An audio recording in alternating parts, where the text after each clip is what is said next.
Thakor મહાસંમેલનમાં OBC અનામતની માંગ ઉઠી છે। સંમેલનમાં કોંગ્રેસ નેતાઓએ જાતિ આધારિત વસ્તી ગણતરીની વાત કરી છે।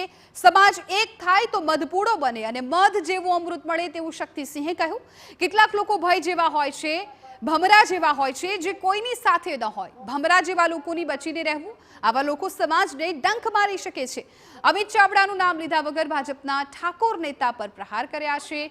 2000 કરોડની ફાળવણીની વાતો કરનારા ક્યાંય ખોવાઈ ગયા તેવું અમિત ચાવડાએ કહ્યું। વસ્તીના પ્રમાણમાં બજેટની ફાળવણી થવી જોઈએ। જાતિ આધારિત વસ્તી ગણતરી થાય ત્યારે જ આ શક્ય બને છે।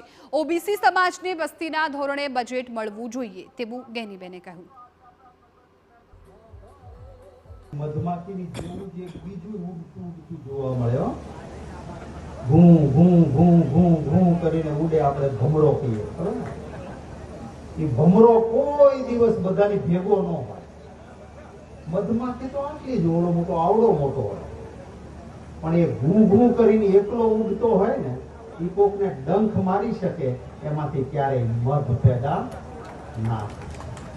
એટલે આવા ભમરાઓ હોય છે, ભમરાઓથી દૂર રહેવું, કારણ કે ડંખ મારે, સમાજને મધ ના આપે। હું હું હું હું હું કરનારા માણસો નહીં, બધાને સાથે લઈને ચાલે એ સમાજનું।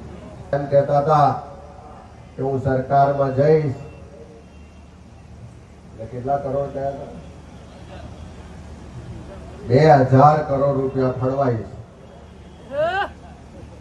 મારે આપ સૌને વિનંતી છે કે આપણે વસ્તીના પ્રમાણમાં બજેટની ફાળવણી થવી જોઈએ, અને બજેટની ફાળવણી ત્યારે થાય જ્યારે જાતિ આધારિત વસ્તી ગણતરી થાય। અને એટલા માટે રાહુલ ગાંધી કહે છે કે સામાજિક ન્યાય માટે જાતિ આધારિત વસ્તી ગણતરી થવી જોઈએ।